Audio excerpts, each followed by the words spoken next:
All right, welcome to part 3, the last section of Align Your Way to Success class. I hope at this point you've taken the time to get through the personal and professional questions. At this point, kind of like I did with the last course, you should be starting to see some of those kind of red flags and saying, hey, I see some gaps, right? So that's what we're going to look at. Let's look at some potential gaps that might have shown up by doing the personal questions, doing the professional questions, and then kind of seeing where those questions and answers relate to each other. So again, same as last time, don't cheat, right? If you're at this video and you haven't really taken the time to define the personal or really taken the time to define the professional, you're not ready for this. Like, you're not ready for the gap analysis, next steps, random ideas. Like, you're just not ready for this video yet. It's okay. It's okay. Take the time to, again, drive extreme clarity and detail to the answers in the personal and professional sections, right? And let's look at that. Let's make sure we have that dialed in. We're 3 pages into the worksheet at this point, so we should have a lot of answers and a lot of content and things that we're looking at. So where are we at? Where are we at? Where are the gaps between where you are and where you want to be professionally, personally? Where are the gaps, right? So that question is vague, right? But it should show up in income, right? We should look at our current income versus the live, survive, and thrive. That could come up with schedule, right? Where do we need to create capacity to increase our goals, or where is our schedule off? Maybe we're not making time for health and wellness. We're not making time for ourselves. We're not making time for our family. We're too busy, but we're not moving forward. We're just spinning. So we need to identify those things and maybe figure out where there's some gaps and potential there. Are there things that we're spending time on we're not good at or don't enjoy doing? We should figure out how to get rid of, whether that's repositioning inside of our career, asking for different tasks and jobs, whether that's getting stuff off our plate as a business owner because it's energy draining time and we need to free up some capacity to make more money anyways. So are there gaps between what you're actively doing in your day-to-day job or career or business that you think you need to fix, or we need to get rid of, or we need to hire someone? A great example here, right, is one of my clients needs to hire an admin because they hate doing admin work. They're pretty good at it, but they just don't enjoy it, right? So that's one of those times where it's like, yeah, I could do it. Like, I've been in the industry long enough, I'm good at it, but I don't enjoy doing this thing. Well, let's then create a plan, especially if we're a business owner, to hire someone to do that, train someone, figure out what the cost to do that is, bring that person on, and then create some capacity for ourselves to conquer and slay dragons, right? The passion question, I asked you, if you had unlimited time and unlimited money, what would you be doing and why? Is there a way we could move towards that? Is there a way, whatever that answer is, we could incorporate that in our today, in our current life? And if not, why? Like, what's holding us back from doing more or chasing whatever that answer was?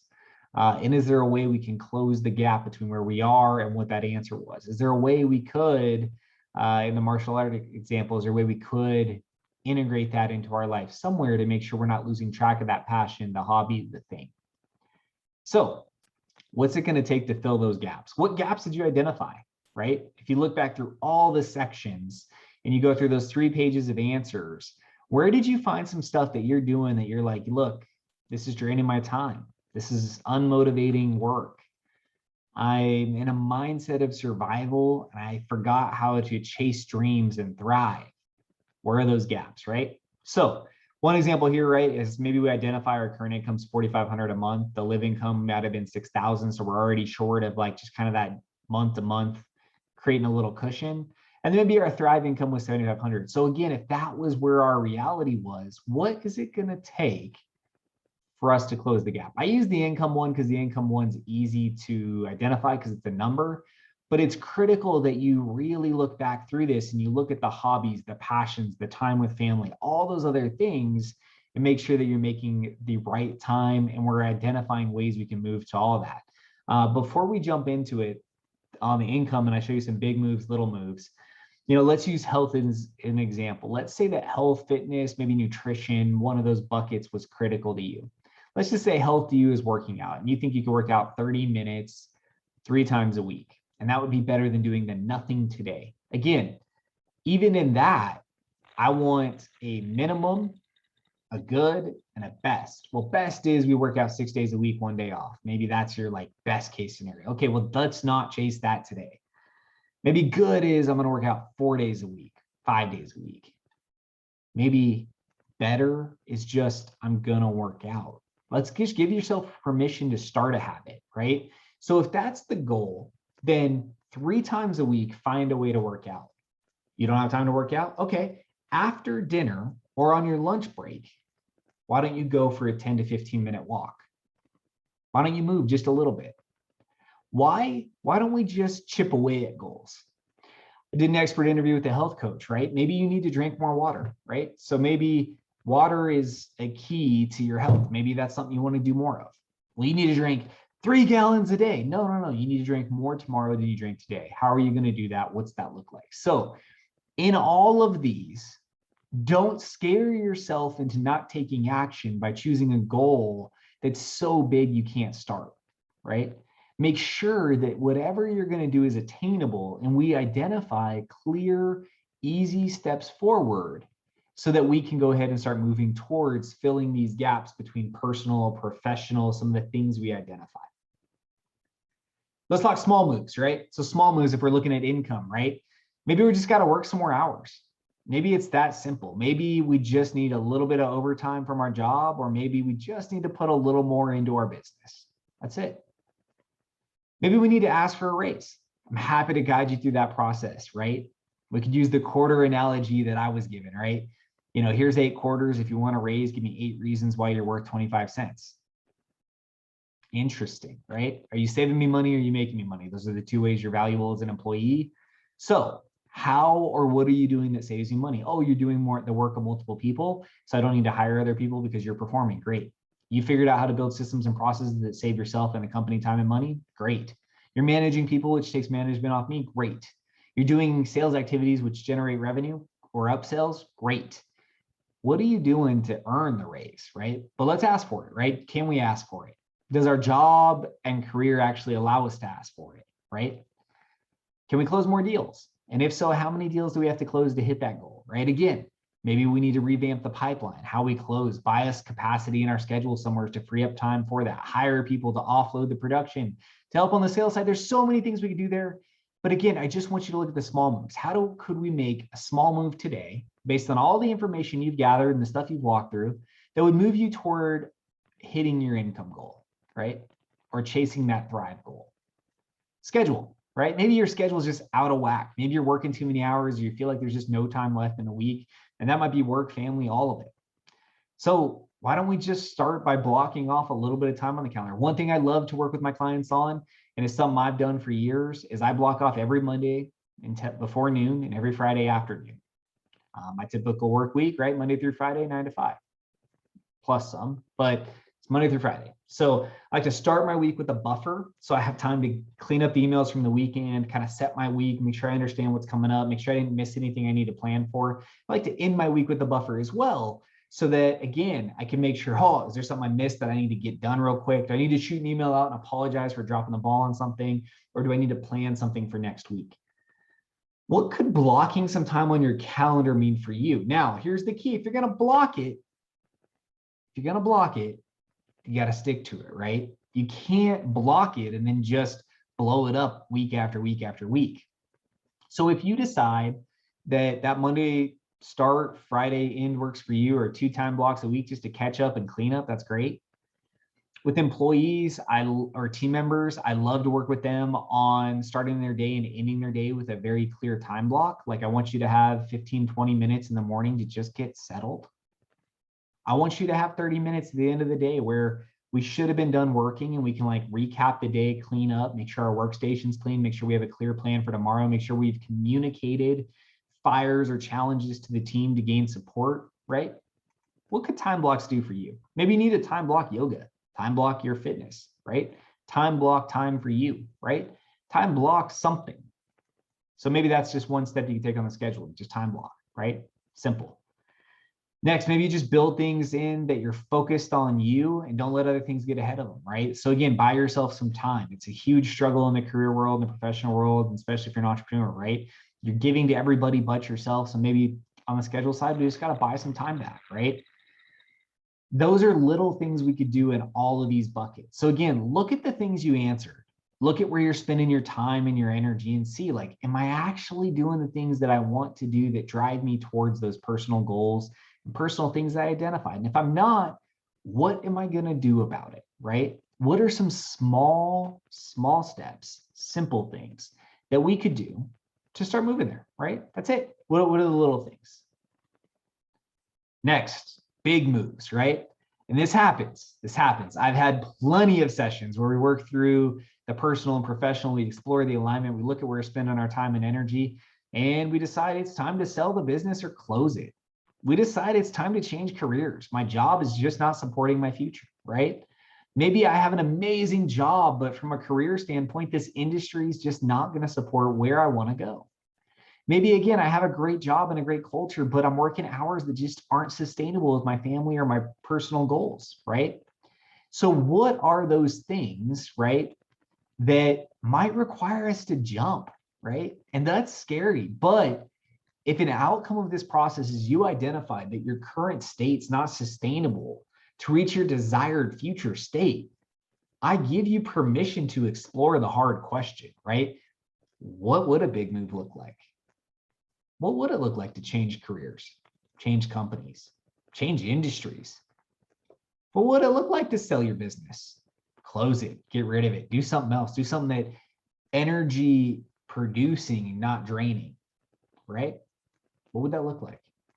So if this is a conversation you're in, you should, let's talk about changing careers or industries, right? Maybe you're going to change an industry, change companies. You should have enough information at this point to understand what your ideal schedule looks like, what income you would like to make, the things you like working on. You should have real clarity in what would make an ideal work environment for you, so that as you start trying to make that transition, I would recommend taking your answers to a lot of these questions, creating a checklist, and taking your job opportunities and overlaying them with that checklist, so you can make non-emotional decisions when it comes to a job, right? Jobs relate to money, and there might be urgency to get to a job. So you take a job, which then cuts off your ability to get the job that might have been the best fit for you, not just a financial fit for you, right? So take the answers to all these questions that we've outlined, right? You could overlay, and you can make better decisions when it comes to choosing a career or choosing an industry, right?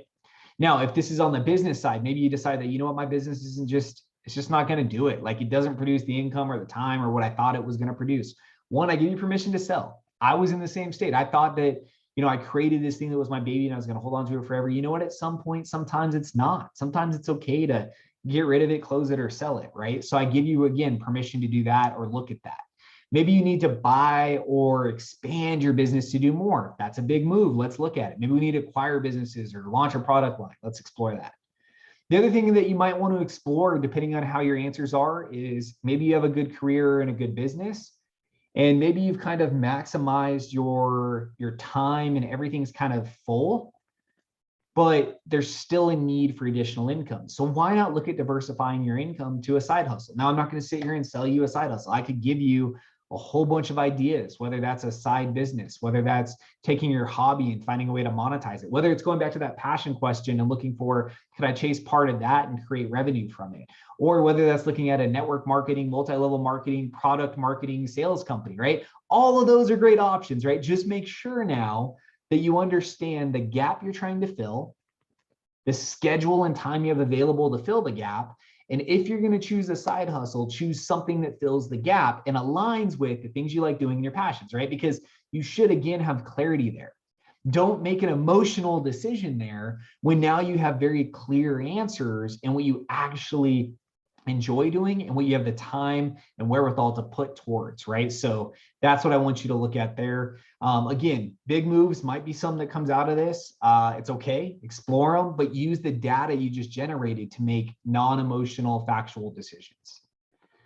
All right, last but not least, it's not a sales pitch, but it's just letting you know it's here, right? So help getting from point A to B. So you might have gone through this process and you might be like, look, Devin, I see gaps, right?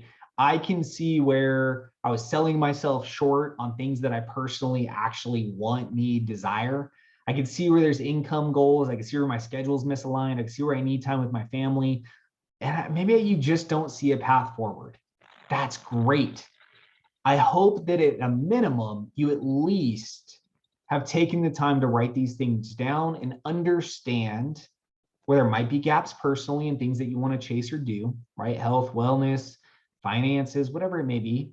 And on the professional side, I hope that you have a better clarity in what do you like about your current environment? What don't you like? What potential is there? What could we do? Where could we go? What's all that look like, right? And at least we have factual clarity and we've taken time to assess what we think and feel about our current state. And we've seen opportunity to drive to a future state. Now, if you don't know how to get to that future state, or you just want help getting there, no problem. You want to change careers, you want to start a side hustle, you want to explore how to optimize your business, I can help. So what I'm doing with anyone who takes courses is one of two things.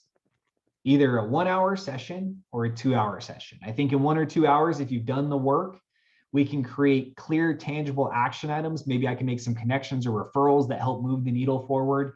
But we can make an impact in 1 or 2 hours. So if that's you, if you said, look, I need to get from point A to point B, and I just need a little bit of help, I want to talk through this with you. Let me know 1 hour or 2 hour, which one you think makes sense for you. I'm going to go ahead and give you guys 25% off of that. And we can get that session booked. Typically, I do an agenda planning call for those. But in this case, we'll jump straight in because you've already done the course. But it still does come with 4 weeks of follow-up. I'm going to check in with you for 4 weeks after that session to make sure that you're taking steps towards whatever we decided fit your personal and professional situation. So congratulations on finishing this course. This is a self-reflective course. You should have generated a lot of clarity. You should have identified some gaps that possibly could be filled. I hope that this helps you understand where maybe you're lacking that motivation and drive because maybe you're misaligned somewhere. So really the goal here is exactly what the course said, align your way to success. I want to make sure that you are personally aligned in where you want to go, that you're professionally aligned in the things that you're doing, and that those two things are aligned so that you know how to get there. And the last piece, which I mentioned in the personal one, is if you have partners, relational partners, business partners, or team members, let's make sure we're aligned with them too, and we understand where they're trying to go. So we don't force our mission and vision on someone whose mission and vision don't align. Again, alignment is key. The better aligned we are personally, professionally, and with those we're working with, the more success we can have. So congratulations on finishing this course. Thanks for taking the time to work with me. If you want to talk more, I'd love to talk with you and work with you. I just want to see you succeed. And at the end of the day, I want to make business fun again.